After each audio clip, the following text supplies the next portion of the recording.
set list of attributes that we can place security on.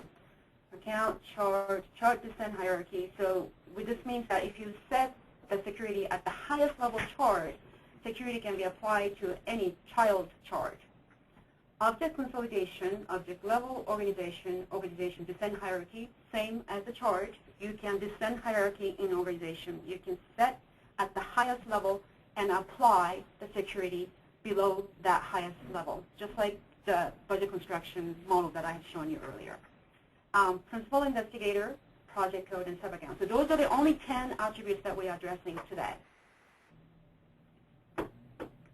Definition. This is going to say, at my institution, which security attributes are we going to use? So let's just do some search here and look at, we have some test data here, so our definition names might not be too well defined. This is just our test data. But let's look at, for instance, the labor-only one. You can see that for labor-only one, we would like to restrict access by chart, and you can descend hierarchy. And you can say to the definition, do we want to apply that to restrict viewing accounting line or edit accounting line? Or do we want to restrict the viewing of the document in case there is a chart that is restricted? Or do we want it to restrict the editing with the whole document if there is the chart included in the document?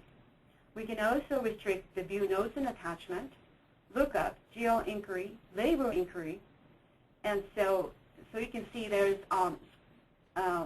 requirements that we have addressed based upon what our partner institutions wanted. This is where we're going to also define what document type can be affected by this security definition.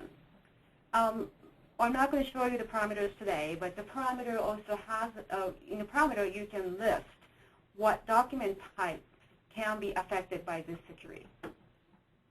Close that. So that is the security definition.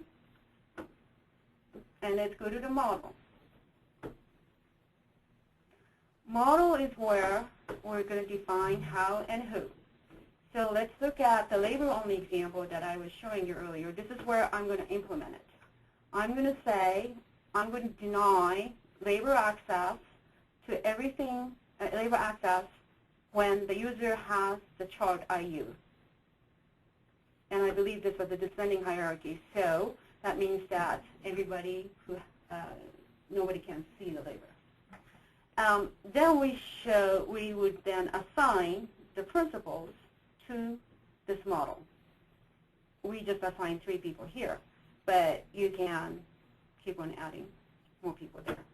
So that's how this model definition works. And I can look at another one. This one is more interesting. This is saying that I want to implement organization value-based security. I'd like to allow access to every account within this organization, psychology, except for psychology department, 103.1.00, might not make any sense. But that's applied to user here, principal name, program pro. So that's how you decipher this screen. And all the operators you would expect are available, equals, not equals, greater, greater than, less than. So now, those are the 3 things that I kept on referring to as the 3 main concepts. But there's another screen that's similar to person's document if you know how person document works. You can also look at individual access by typing in the principal name. So I'm going to do a search on a park. No pun intended, but he can only see park organization. So you can see, drill down into, so here you can look into parks access, and he can see every document belonging to the park organization. I made this up because it's easy to remember. So let's just demonstrate how this whole thing works. Let's say I'm going to log in as park with the E. And go to main menu. I have created some requisitions earlier. So I'm going to go to the rec search.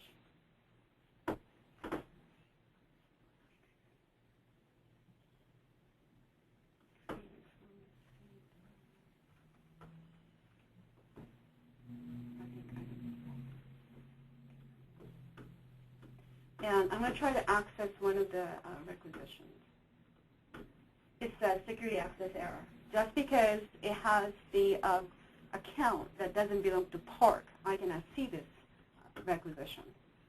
So let's just do another one. I'm going to go to disbursement, distribution of income and expense, financial document. I'm going to try to enter an account number that doesn't belong to him.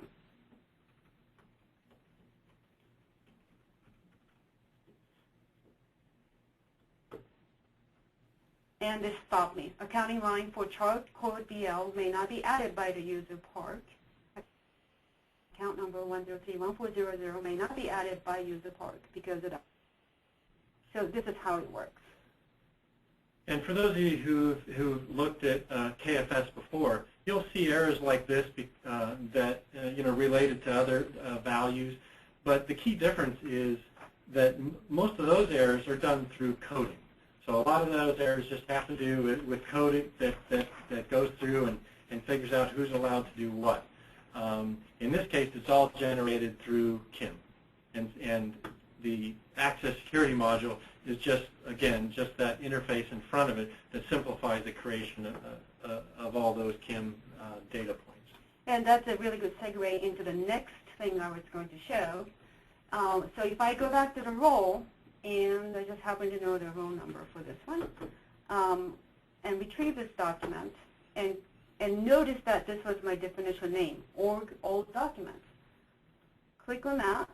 You can see that it populated the KIM tables behind the scenes. Right. So what you're looking at now is a KIM document, not one of the custom ones we added, but you can see where all the values were added into KIM from the access security interface. Now you may say, oh, this is all good and great, but how do we know who has what access? To remedy that, we have come up with a screen. Yes, I wanted to show the menu first. Admin menu. There is an access security simulation screen where you would enter. Oh, sorry, I'm Park. Security is working. You would enter the principal name, such as Park, and then you're going to say attribute account, for instance. And voila, here's the list of accounts that Park has. And as I said, since I set the security to Park organizations, you can see all the account numbers belonging to Park. And that's specifically for, for being able to look up records. You could also run the simulation on anything you want, whether it's view the accounting lines or even just view the document to begin with. Let me jump back to the PowerPoint.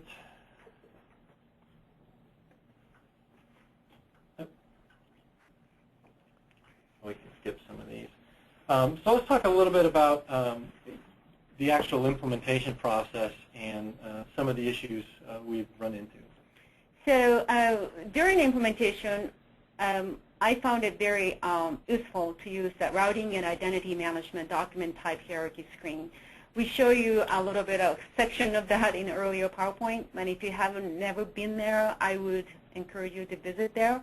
It might be hard to digest at first, but it will tell you how KIM is linked to Q, which is the Kuali workflow, and you'll be able to drill down into who is assigned to what role. So that's the first pointer. Second point is that we need to understand the nested roles and make adjustments as necessary. One of the examples might be there is a 44 manager role, and all the managers are belonging to that manager role, like AP manager, purchasing manager, and so forth.